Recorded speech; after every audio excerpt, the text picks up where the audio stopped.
De la pausa, estamos conversando con Teresa Marinovich, licenciada en filosofía, gran defensora de las ideas de la libertad y que tiene un canal YouTube para que ustedes también lo puedan ver, ¿cierto? Fundación Nuevamente, ahí está siempre ella y con distintos invitados, gente que son parte de la fundación. Yo les invito a que vean los videos, que son videos breves pero bastante sustanciosos, por así decirlo, con bastante injundia, como dirían por el campo, ¿cierto? Ahora, Teresa, mira, Tomás Moschati, que todo el mundo lo conoce, ha señalado que hoy día la clase política, los actuales políticos son los peores en 70 años, ¿ah? Y él es bastante crítico. ¿Tú qué piensas? ¿Comparte ese juicio? Y si lo compartes, ¿cómo podemos salir de esto? ¿Qué podemos hacer un ciudadano común y corriente para cambiar este estado de cosas respecto a los políticos? Si es que tú compartes esa opinión. Bueno, primero comparto plenamente la opinión de Moschati, soy una fan suya. Y le encuentro absolutamente toda la razón. Él ha vivido un poco más de años que yo, así que a lo mejor tendrá más experiencia. Pero independiente de eso, creo que tiene razón y creo que hay un problema que está en el núcleo de la calidad de los políticos que tenemos, que tiene que ver con que llegar al Congreso puede ser para ti, para una persona, puede ser causa de un enriquecimiento brutal, ¿no es cierto? Que es el caso de esta gente joven que estábamos hablando, personas que hubieran salido de sus universidades, hubieran empezado a ejercer y probablemente habrían tenido un sueldo de, no sé, 700.000 pesos, 1 millón, 1,5 millones, hasta ahí hubieran llegado, ¿no? Claro. Entonces, eso hubiera sido lo normal en el caso de todos ellos, y sin embargo se produce este desfase, esta contradicción de que una persona que no habría sido contratada en ningún trabajo del mundo privado por el sueldo que recibe, de pronto empieza a ganar esta millonada. Entonces es un poco peligroso, me parece, que el hecho de llegar al Parlamento signifique que tú o te enriqueces o te empobreces, que también puede ser casos que te empobrecen, ¿no? Que efectivamente tú ganarías más en el mundo privado. Claro. Entonces tienes un incentivo para gente que no le está yendo bien, que ve en esto una oportunidad casi como de negocio, y desincentivos para otras personas que les va excelente en el mundo privado para no irse al Congreso porque los empobrece. Entonces yo soy de la idea de que el sueldo de los diputados y senadores debiera tener alguna relación. Yo no sé, no he pensado todavía en una fórmula concreta, ¿no? Pero alguna relación con lo que esa persona podría ganar en el mundo privado. De hecho, estaba ganando. ¿Te fijas? Hoy día se te puede dar el caso, por ejemplo, de que llega una persona que ha hecho, no sé, pongámosle, ha tenido 4 emprendimientos fracasados. Y eso, ojo, que eso todavía para mí, la experiencia de un fracaso en un emprendimiento es una cosa positiva. Sí, pero claro. Ya. Una persona ha tenido 4 emprendimientos fracasados y de pronto llega al Congreso y no solamente tiene la facultad no solamente empieza a ganar este sueldo estratosférico, independiente de su capacitación, independiente de todo, sino que además tiene la posibilidad de decidir qué pasa con el mundo que está allá afuera de él. Entonces resulta que puede determinar el destino, por ejemplo, de empresas que están funcionando afuera, habiendo fracasado él en 4 intentos propios. Entonces tú dices, ¿por qué? ¿Cómo va a ser razonable, ¿no es cierto?, que tú llegues al Congreso y tengas que ganar un monto determinado independiente de todo, independiente de tus calificaciones, independiente del riesgo que corres como persona, independiente de que hayas alguna vez en tu vida le hayas sido capaz de dar empleo a alguien, que hayas pagado el IVA, qué sé yo, que hayas hecho declaración de impuestos? O sea, ¿cómo puede ser que el sueldo de los diputados y senadores no tenga alguna relación con lo que esa persona en su vida ha hecho? De hecho, en la ley del Banco Central define que justamente dice que para definir las remuneraciones de su presidente, vicepresidente y consejero, lo que hay que hacer es, hay un consejo, un grupo de ex asesores o ex presidentes, qué sé yo, que se juntan. Los sueldos se definen por un plazo de 2 años, que también es importante, porque en el fondo de repente el país puede estar en recesión. Claro. ¿No es cierto? El país puede estar boyante, puede estar con un 7% de crecimiento, como tuvimos hace no tanto tiempo, o puede estar con una recesión. Entonces, ¿cómo va a ser razonable que tu sueldo no tenga ni una relación con lo que está pasando en el resto del país? Cosa que así ocurre hoy día. Entonces a ti te va pésimo, tú vas dejando las cagadas que sea por el mundo y aún así tu sueldo permanece intacto. No me parece lógico. Bueno, entonces, por una parte que se evalúe permanentemente cuánto se les paga, y por otra, que se les pague de acuerdo a lo que esa persona más o menos ganaría en el mundo privado. dada su experiencia, su edad, sus méritos, qué sé yo. Sus estudios. Entonces tú no dejas estudios. Entonces resulta que si te fue bien en la vida, ya, si no tengo idea, emprendiste y te fue fantástico en una empresa y lograste ganar, no sé, estás ganando una millonada. Qué pena que esa persona no quiera ir al Congreso porque le va mejor en el mundo privado. Y qué terrible que haya gente que llega para enriquecerse. Entonces yo creo que hay un incentivo ahí que más o menos el sueldo de los parlamentarios debiera ser coherente con lo que ganan con lo que han ganado a lo largo de su vida. Y eso, si a eso le sumamos las reelecciones indefinidas, o sea, el negocio redondo. No, es que tú sabes que yo hoy día tú sabes que están en esta discusión digamos en contra se está discutiendo, ¿no? El límite, pero fíjate el chanterío de esta cuestión, porque en el fondo determinaron limitar la reelección. ¿Y en qué consiste este límite? A ver, voy a apagar el WhatsApp porque esta cuestión me tiene el logo. Espérate, yo no sé si ustedes lo oyen, pero me salta acá, entonces es insoportable. Fíjate que el límite que se están poniendo es que solo pueden ir a la reelección por 2 periodos. O sea, tú ya tienes 3. El primera reelección, segunda reelección. Claro. Pero esa reelección, digamos, no está limitado tu periodo en el Estado. Entonces yo puedo estar como diputado 4 años, más la reelección, 12 años. Como senador, después ya, entonces quiero seguir en el Senado, 8 años, más 8, 16, más 8, 24. O sea, tú puedes estar 12 años como diputado y 24 años como senador. O sea, es una vida. Entonces no parece razonable tampoco que tú puedas pasar toda tu vida trabajando para el Estado sin haber hecho nunca la experiencia de no ser funcionario público o de no ser candidato. Entonces yo digo, si pasar por el Estado, si pasar por el Congreso fuera una cosa que uno hace durante 4 años, 8 años, qué sé yo, y listo, y se acabó, y ahí tú tienes un periodo en que simplemente no puedes trabajar en el Estado, o sea, estás fuera de este aparato, es mucho más difícil que tú crees esta especie de mafia, esta especie de redes que explican que diputados y senadores que están hoy día, por ejemplo, en ejercicio, que han hecho las de Kiko y Caco, sigan ahí. ¿Por qué? Porque tienen caudillos, porque tienen personas ya en las poblaciones, en las juntas de vecinos, dirigentes, no sé qué, que en el fondo trabajan para que ellos vuelvan a ser elegidos, que van repartiendo platita y qué sé yo, entonces tienen, que están haciendo activismo político permanentemente. Entonces yo soy contraria a la reelección máximo, una reelección, o sea, tu primer pedido más una reelección, se acabó, paramos a contar, y tuviste 8 años en el Estado, obligado a estar 8 años en el mundo privado antes de volver a pensar en otra cosa. Nada, ni alcalde, ni intendente, ni gobernador. Porque si no, tenemos personajes que pasan 50 años, su vida entera, viviendo sin tener conexión con esa experiencia que tenemos el 90% de los chilenos, ¿no es cierto?, que tiene que ver con vivir de lo que uno produce o de lo que, no sé, tu familia te da, lo que sea, pero no del estado de los trabajadores ajenos, digamos, de los trabajadores chilenos, de las otras personas. Entonces yo creo que eso es muy grave. Y hoy día además, ya en un carerrajismo que ya es impresionante, entonces la discusión es si la ley, o sea, este límite a la reelección que ya es risible, si es que va a ser o no va a ser retroactivo. Yo ya, no sé, ya mi capacidad de sorpresa, como te digo, ya está absolutamente superada. Sí, Teresa, ya no te rodeemos porque entiendo que tú me habías dicho que tenías cosas que hacer, entonces, mirándote un tema totalmente distinto, tengo una pregunta acá, tú como mujer, ¿para ti qué es el feminismo y cómo lo vives? Porque está esta ideología de género, ¿no es cierto?, de que estas feministas que aparecen, que casi el hombre es el malo, ¿cierto?, el violador, y lo engarzan con el Estado es un macho violador, y toda una ideología en el fondo, ¿ah? Entonces, ¿qué es para ti el feminismo? ¿Cómo lo vives tú? Parece una pregunta media que hace 20 años atrás uno dijera una pregunta a una mujer, ¿cómo que tú vives el ser mujer? Digamos, pero hoy día tiene cierto sentido hacer esta pregunta. Lógico. Mira, tengo la idea de que el feminismo le ha hecho mucho, pero muchísimo daño a las mujeres.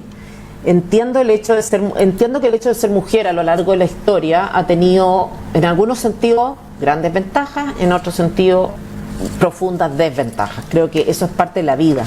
Creo que reconocer esa ambivalencia es la base de una discusión honesta en la cual decimos las cosas como son, asumimos las cosas que nos han tocado, las cosas que fueron convenientes para nosotros y las que han sido desfavorables. Pero partir la discusión desde la verdad. Y la verdad no es que la mujer haya sido permanentemente oprimida por los hombres y que haya sido una especie de víctima frente a este opresor que es el macho, ¿no es cierto? Claro. Durante siglos las mujeres fueron mantenidas, defendidas, protegidas por los hombres en general, no solamente por su marido, sino su marido, su papá, sus hermanos. Esa ha sido la experiencia de las mujeres. En muchos sentidos se podría decir que era cómodo. A lo largo de la historia ha habido, las mujeres hemos tenido un poder enorme respecto de los hombres, un poder quizá en las sombras en algunos periodos de la historia, pero que no deja por eso de ser poder. Y creo que el reconocimiento de que las cosas son así, que no hay esta dicotomía o esta lucha, digamos, en la cual uno es totalmente bueno y la otra es, o una es totalmente buena y el otro es totalmente malo, es parte de una discusión más o menos sensata. Ahora, creo que el feminismo, a mi juicio, es profundamente machista. Lo que el feminismo le ha venido diciendo a las mujeres a lo largo del tiempo es que si tú quieres ser valiosa, si tú quieres ser chora, entonces tienes que tener las prioridades que tiene un hombre, tienes que darte las, entre comillas, libertades que se daban los hombres. Y en ese sentido tácitamente ha sido más machista que el machismo en el fondo, porque ha negado las diferencias propias de las mujeres, ha hecho que las mujeres, por ejemplo, que están al cuidado de sus hijos o que están al cuidado de su casa, tengan que sentirse avergonzadas, que las que son profesionales vivan con una especie de angustia de que a los 35 años tienen que tener un trabajo profesional o una carrera profesional tremendamente exitosa. Que las mujeres también se sientan de repente presionadas para comportarse en su vida sexual como se comporta un hombre, para gozar de esta liberación que pasa por tener encuentros fortuitos como un hombre con la misma naturalidad con que puede hacerlo un varón, ¿no es cierto? Que sí. No tiende a ser la forma en que la mujer naturalmente se comporta. Entonces creo que el feminismo ha ido tácitamente y de a poco metiendo en la cabeza de las mujeres la idea de que para ser mejor, para ser valorada, para ser respetada, ella tiene que masculinizarse.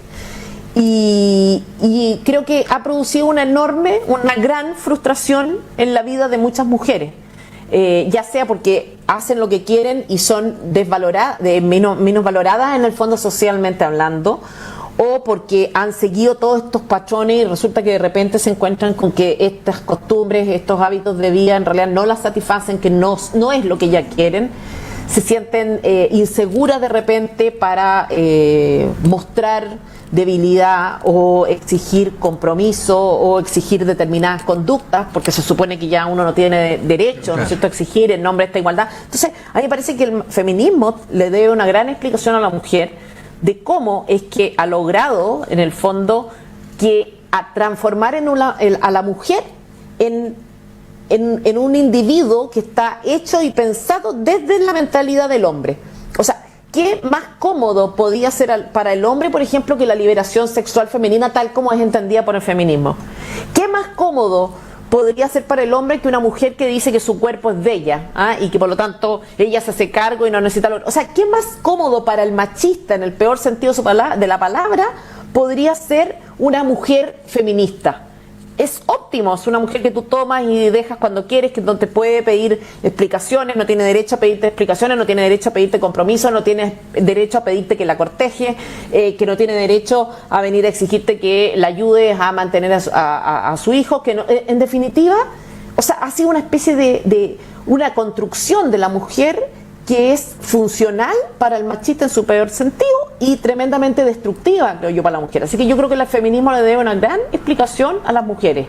Sí. Y yo espero que estas generaciones entiendan eso y defiendan la feminidad libre, que pasa por lo que tú, por tomar las decisiones que tú quieras, pero no de acuerdo a estos estereotipos, que esos sí son estereotipos antinaturales y muy tóxicos, digamos, muy contrarios a la naturaleza de la mujer. Bueno, hay autores por ahí, leyendo uno, que señala que como al marxismo esta lucha de clases ya no le está resultando mucho, esta contradicción, ¿cierto?, entre lo oprimido y los opresores, trasladan a otros campos, ¿cierto?, a este confrontamiento entre hombre y mujer, el aborigen o indígena contra el blanco, y así van creando siempre contradicciones justamente para como se dice, el río revuelto ganancia pescadores, digamos. O sea, sí, hagamos la mayor contradicción posible porque nosotros vamos a ser triunfadores de esto. Yo creo que ahí hay mucho de esto también, ¿no? Mucho, claro, es una dialéctica en el fondo, hombre, mujer, mapuche, chileno, blanco, negro, rico, pobre, o sea, bueno, es la lógica, siempre es la lógica del resentido, ¿no? El resentido, el resentido siempre se victimiza, el resentido nunca agradece, el resentido siempre piensa que lo que le llega es poco, claro. El odio además es un motor importante, o sea, puede movilizar a las personas, entonces es una herramienta de acción política del marxismo, del comunismo y qué sé yo, muy potente, que está tremendamente metido en nuestra cultura y como dices tú, no tiene que ver solo con las mujeres, sino que se traslada al tema indígena, se traslada incluso al homosexual, heterosexual, claro, una permanente disyuntiva o dialécticas, digamos, en las cuales grupos se oponen a otros, en las cuales tiene que haber siempre, digamos, uno que le pone el pie al otro, no una especie de integración más o menos natural o convivencia más o menos natural, que es la que uno esperaría, ¿no es cierto? Pero, en fin, sí, yo creo que es una extensión, es una nueva estrategia, parte de una nueva estrategia. Claro, y alguien decía por ahí también que como buena parte de la izquierda no ha podido ser mayoría, entonces se busca las minorías para tratar de enquistarse ahí, digamos, porque efectivamente, claro, si uno ve los países en general, la izquierda va en retroceso. Entonces necesita muchas veces, ¿cierto?, de tener minorías, ¿cierto?, nichos donde poder actuar, porque si no se está quedando con la gente de clase media, lo está dejando de a poco. Nichos de manipulación en el fondo, claro, también. Entonces va generando estos discursos como con verdades oficiales, estos discursos hegemónicos, ¿no es cierto?, en los cuales uno los cuales va doblegando en el fondo a los distintos grupos, a los grupos que en principio aparentemente podrían ser más poderosos o estar un poquito más fuertes, entonces los va neutralizando por la vía de lo políticamente incorrecto. Vamos, claro, anulando, haciendo desaparecer de circulación ciertas ideas y después entonces nos imponemos.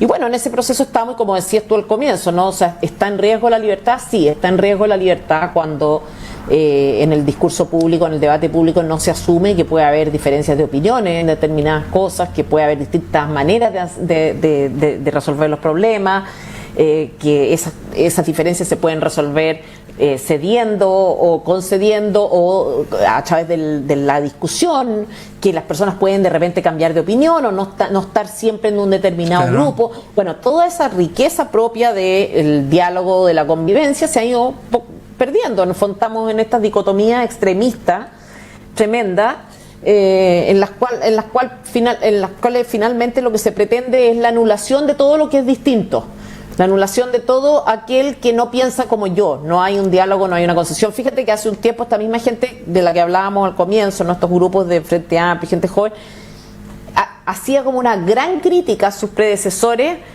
por el hecho de conceder las cosas en la medida de lo posible. Todas esas frases para ellos eran objeto de crítica. ¿Te fijas? No había que conceder, no había que llegar a acuerdos, no había que hacer política en la medida de lo posible, o sea, como una especie de idea completamente absolutista. Sí, bueno, ahora ya nos estamos quedando pocos minutos, dos preguntas finales.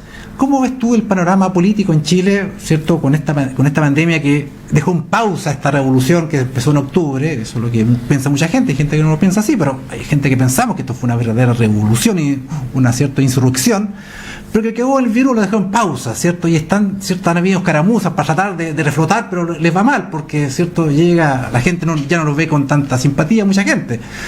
¿Cómo ves tú hoy día el panorama político, sin ser futurólogo ni futuróloga, pero cómo ves tú de aquí a mediano plazo? Bueno, veo, como te decía, cuando veo que sale lo peor del ser humano del 18 de octubre, cuando aparece una situación que tendería en general, hubiera tendido en nuestro país a crear unidad, cuando tú ves que eso no ocurre, sino que ocurre lo contrario, que una situación de tragedia, de drama, de dificultad, se transforma también en una ocasión para hacer política en la peor de sus formas, cuando tú ves eso, entonces no hay razones para tener esperanza en términos de pensar que la oposición, el grupo, tus adversarios políticos se van a portar bien. Tú tienes que esperar hoy día, a mi juicio, lo peor. Porque si sacan lo peor de sí mismo en estas circunstancias, no solo el 18 de octubre, sino que en estas circunstancias, si legitiman que haya 12 atentados de metro en nombre de su propio proyecto político, de sus propias ideas políticas, si tú ves que eso, en momentos de dolor, no hay otra cosa que crítica política, que oportunismo, populismo, etcétera, etcétera. Cuando tú ves eso, ¿qué? ¿Vamos a estar optimistas para el futuro? No, yo creo que no hay que estar optimistas, creo que hay que preocuparse profundamente, justamente porque lo que hemos visto es que no hay límites, es que no hay principios morales, en que acá lo único que importa es la política está por sobre la verdad, la política está por sobre la economía, la política está por sobre el bien de los trabajadores, la política está por sobre los pobres, la política está por sobre todo. Y cuando tú ves eso, hay que preocuparse.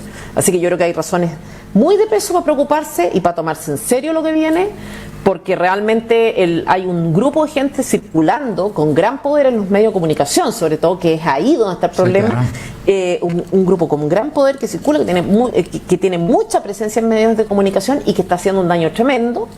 Y el problema de los medios de comunicación además agrava las cosas porque presenta determinadas ideas como ideas inocentes y no las asocia al origen de esas ideas que está en el mundo político. Entonces de repente la gente sí, no más AFP, no más AFP, pero los medios de comunicación no se encargan de decir quiénes son los que están diciendo no más AFP y por qué dicen no más AFP. Entonces la gente se compra este discurso como que viniera en un envase inocente, digamos, y no entiende cuál es el origen, que es lo que les permitiría probablemente asumir una posición más crítica o más analítica de lo que se está diciendo. Entonces es un discurso que llega como con el filtro de los medios de comunicación a la opinión pública y por lo tanto sin tener esta contaminación del mundo político. Perfecto. Y eso es tremendamente peligroso, así que creo que hay que ponerse mucho las pilas si es que a la gente le importa que ustedes están en una campaña, por lo que veo, de defensa de las ideas de la libertad. Creo que esa campaña hay que asumirla ahora, pero con mucho más radicalidad, o sea, poner mucho más esfuerzo, mucho más trabajo, mucho más empeño, mucho más plata, mucho más todo de lo que habíamos pensado que había que poner. Sí, es una batalla. Porque yo no soy optimista. Bueno, Teresa, mira, siempre yo le dejo en mis programas que tengo modestamente un minuto a todos los invitados para decir si algún mensaje, alguna respuesta que no alcanzó a completarla, en fin, a Punta Arenas, a Magallanes. ¿Qué a Punta Arenas y Magallanes. Primero, sí, que me encantaría ir. Debiéramos haber hablado de Boric. Primero que me encantaría ir, así que espero una invitación luego. Y segundo, creo que a todas las personas de sentido común, a toda la clase media, a todos aquellos que tienen algo que perder, o sea, que han hecho de su vida algo que quisieran que no se rompiera, que no se quebrara, que no se perdiera, a todas esas personas hacerle un llamado a que hagan algo, a que se pregunten qué van a hacer de aquí en adelante para que no siga proliferando, digamos, este virus espantoso que tenemos, más graves que el coronavirus, capaz de causar más muertes, más pobreza, más destrucción, más daño que el que estamos viviendo en términos sanitarios, digamos. Entonces, ¿qué voy a hacer yo? ¿Qué voy a hacer yo en concreto? Voy a aportar económicamente a tales o cuales, qué sé yo, medios, personas, candidatos. Voy a trabajar. Voy a convencer a 4 personas para que vayan a votar y voten correctamente o informadamente. Voy a difundir tal otro material, pero de verdad que tomarse esta cosa en serio. Esto no es broma. Estamos con gente capaz de cualquier cosa. Lo hemos visto, hemos recibido ya no son señales, ya la evidencia es abrumadora.